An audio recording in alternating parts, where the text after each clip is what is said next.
বাঙালি নারী মানেই শাড়ি, তাই আমার শাড়ি অনেক ভালো লাগে। এত সুন্দর নীল শাড়ি, নীল চুড়ি, এত সুন্দর করে সেজে আসার আজকে রমনাতে কোনো উদ্দেশ্য আছে?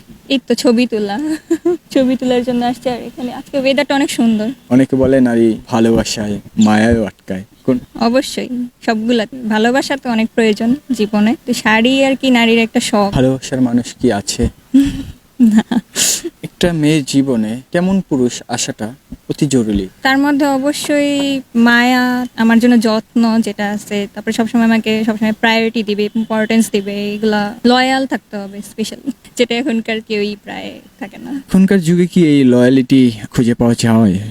যায়, যাবে না কেন ভাই, সবসময় তো, কিন্তু খুবই কম আর কি। ভালোবাসা কি বলতে পারেন? স্যাক্রিফাইস, ভালোবাসা মানেই স্যাক্রিফাইস, আন্ডারস্ট্যান্ডিং, সাপোর্টিং, সবসময় সাপোর্ট করবে, একে অপরের পাশে থাকবে। কোন জেলায় বিয়ে করার ইচ্ছা রয়েছে? স্পেসিফিক যে জেলা আছে এরকম না, হলেই হলো। রাজশাহী হলে বেশি ভালো হয়, রাজশাহী হলে বেশি ভালো হয়। রাজশাহীর মানুষরা অনেক ভালো, এর জন্য আপনার জেলা? রাজশাহীতেই। আচ্ছা, রাজশাহীর ভিতরেই। বরিশালের মানুষ কেমন?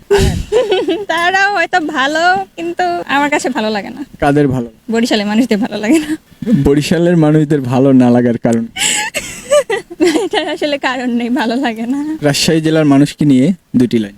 রাজশাহী জেলার মানুষ অনেক ভালো, রাজশাহীতে জন্ম নিয়ে আমি অনেক খুশি আসলে এখানে। রাজশাহী বিয়ে করতে যদি পাই ওরকম তাহলে রাজশাহী জেলায়। হাজবেন্ডের প্রতি মাসেই কত টাকা ইনকাম হতে হবে? সংসার চলার মতো যে একটা প্রয়োজন সবার, ঠিকভাবে চলাফেরা করার জন্য, সেটা থাকাটা আসলে জরুরি। এই যে নীল শাড়ি পরে আসছেন, এত সুন্দর করে হাসতেছেন, এই হাসির রহস্য?